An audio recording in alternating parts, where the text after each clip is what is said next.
Ingane yakho eyashona nayingcwaba kuphi? Emlazi. Emathuleni amaningi. Yebo. Ugcine uyobona ithuna lengane. Ngicela iphelile inyanga. Iphelile inyanga. Ungayi kolibheka.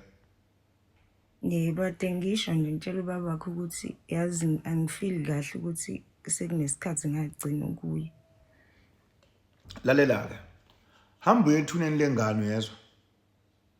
Yebo. Khonto ozofuka uyinothise ethuneni lengane ezokuthusa. Ezokuthusa uyezwa. Yebo. Ingane yakho kwafika umuntu oyinyanga kulawa mathuna. Wafika wathatha inhlabathi wengeve gaga ngengane yakho angizwa. But weyoganga nje emathuneni shuthi kwakudingeka ukuthi kube khona into eyenziwayo ngomuthi kodwa edinga inhlabathi yethuna. Engazi ukuthi ithuna lengane noma ithuna labani. Wasebenza. So ingane yakho ke manje ephilayo ineyinkinga igula njalo, iguliswa ile yangane.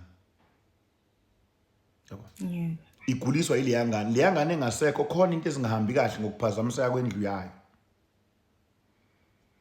Into engizoyenza nje eziwu2 ngizokunika isiwasho eziwu2. Uzithatha uzisebenzise bese uyozichela ngaze ethuneni lengane yakho.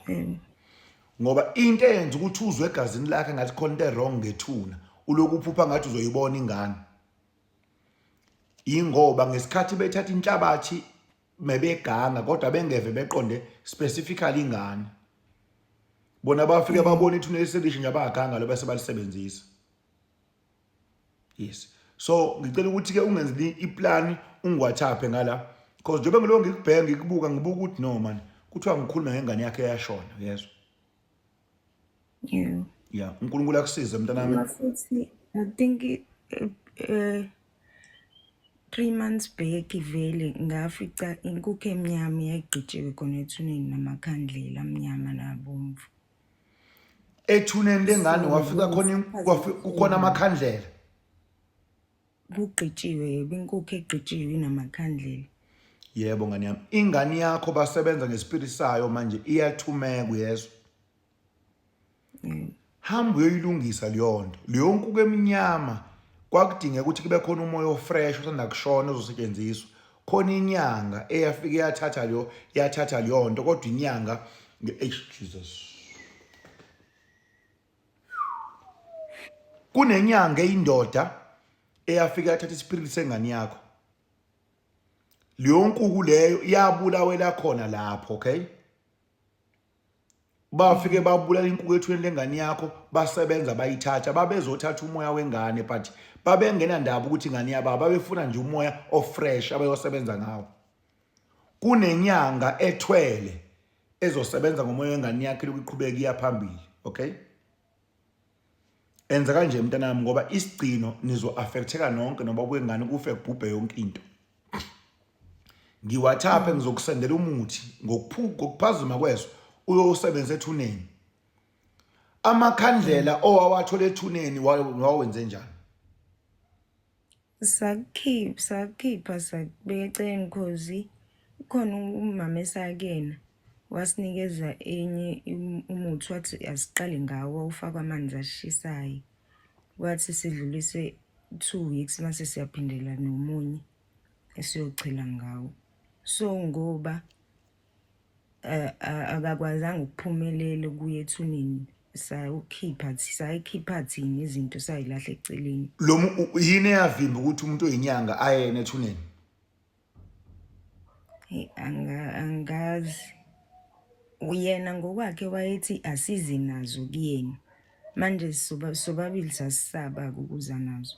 Mntanami kwangamani ithi ngisho uyithinta leyo nto, okay? Ningayikhiphi ngisho uyikhipha. Leyo nto enayikhipha it's very powerful, okay? Njengamanje isebenza emzimbeni wenu. Since nakhipha leyo nto le ethuneni lengane enamakhandlela khonto ekuhambayo wena engathi kuhamba kwiskin engathi iyabamba kanje.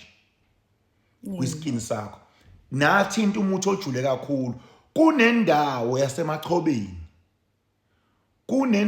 yasemachobeni. Ispirit sengane yakho siyazula. uNkulunkulu akusize ngiwathaphe umtshele ubaba engane yakho ukuthi ngithe mina khonto enziwe emathuneni ejule kakhulu efuna ukulungiswa lento enaniyenza angiyigxeki inyanga ngani yami yayenza umsebenzi wayo na kodwa liyanto lapha ingaphezulu kwaleyo nyanga khona into enama levels ngama levels ilevel yaliyanto enziwe lapha it's very high ngeke liyanyanga nanekuyona ikwazi ukuqualify kuyona akuthandazo lapha kufuneki indaba eziwasho kufuneka umuthi nekhubalo manje ngeke ukujabulela ukuthi unengane yakho ecebisa abanye amadoda kunendoda yokimemeza ngemithi imemeza ingane yakho ungayijabuleli yonto ngoba lengane izothunywa ibizobuya nina emndenini Nesa mntanami ngiyaxolisa ukuvusela amanxeba ngengane yakhe yashona uNkulunkulu akusize ngicela ukuthi uphume la ku live ungiwathaphe ngalecaleni ungiwathaphe ungenzi voice ungiwathaphe ungibhalele ngizozama ukudaba lakho ngizotshila iPA yami nje mengiphuma la udaba lakho li emergency kakhulu ufuna siliphuthume yebo ngiyabonga manje ngiyabonga kakhulu ulungile ungiwathaphe ngiyabonga yebo